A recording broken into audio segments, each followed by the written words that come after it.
I've been threatening to do this for a long time, and now I'm actually doing it. It is my The Last Jedi video.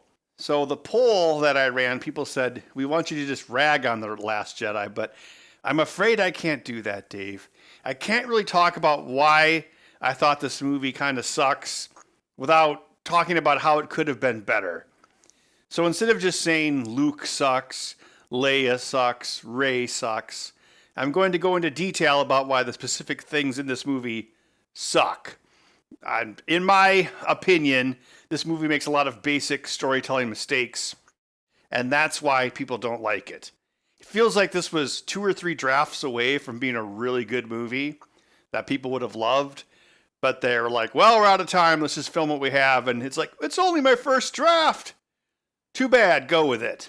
Here's my plan. We're going to cover the start of the movie and some of the dumb stuff there, like the space bombers, and then we're going to go into the 4 main plots throughout the film as chapters. So we're going to have Poe and Holdo, Lame Luke, Rose and Finn, and then finally Rey and Kylo. Then after we do those 4 sections, we'll bring everything back together for the finale of the film. So all this stuff is spread out throughout the film. All these storylines are intertwined, but my God, it's such a mess. It's so long and boring. I think it'll work better if I just compartmentalize everything. Okay, well, Poe Dameron fires up his space afterburner, I guess, and now he's flying really fast. And this is all right, I guess, but it's not really clear what he's actually doing here or what he had to charge up and why he had to tell a yo mama joke. And if this one little fighter can take out all these turrets, like, why not just send in a bunch of fighters and do the whole thing? Just seems kind of, well, pointless, and also, like, his X-Wing is way OP here, as they would say on Reddit. I don't know, it doesn't seem realistic. Can you imagine, like, one little fighter taking out every big gun on a battleship? Like, in a real war, like in World War II, like, the guns on the ships, like the big guns, they were some of the most heavily armored parts of the ship, and small arms fire isn't even going to remotely take one out. No, damn it! BB-8, my weapon systems are down. We gotta take out that last cannon or our bombers are toast. Spoiler warning, he takes out the last cannon and all the bombers are toast anyway. Good job. Prime team ready, sir. What are we waiting for? Fire on the base!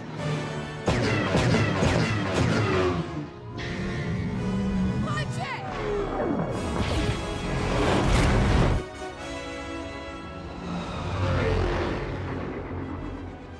They fire their giant guns on the unoccupied base when the rebel ship is right there floating in space. Why didn't they just fire on that and the movie could have been mercifully over? You did it, Poe. Now get your squad back here so we can get out of this place. No, General, we can do this! We have a chance to take out a dreadnought! Disengage now, Commander. That is an order.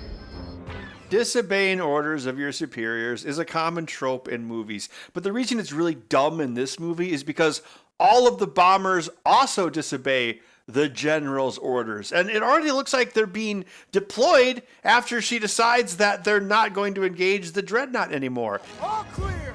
Bring the bombs! There's a reason you have a periscope on a submarine. There is no reason to have one in space. But again, this is them saying, oh, World War II imagery. George Lucas used it, so should we. And I'm going to really get into this topic once those stupid bombers show up.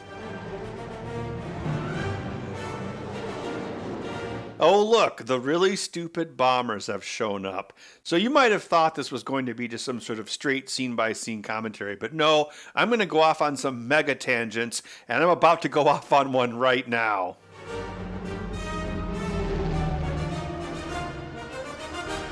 Get a shot at a dreadnought, so let's make this count. Copy that, Blue Leader. You get us there, we'll give it to him. This is heavily influenced by World War II bombers like the B-17, complete with the ball gun turret here at the bottom, but none of this makes sense for a space war. Fairly early on that the idea of a space dogfight came into play, of wouldn't it be interesting to take that kind of visual excitement and put it into outer space. So it was written, I think, very early on. It's in almost all the drafts of the screenplay.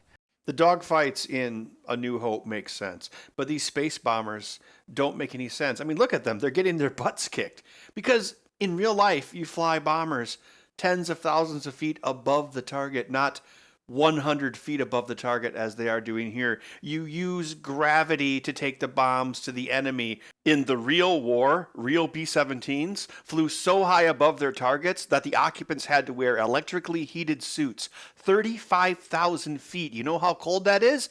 But they did it because they didn't want to get shot down. Gravity will take the bombs to the surface no matter what. It's just so stupid. It's like they don't think about why they would have bombers in space. They just say, oh, we should have bombers in space because George Lucas had World War II stuff in space.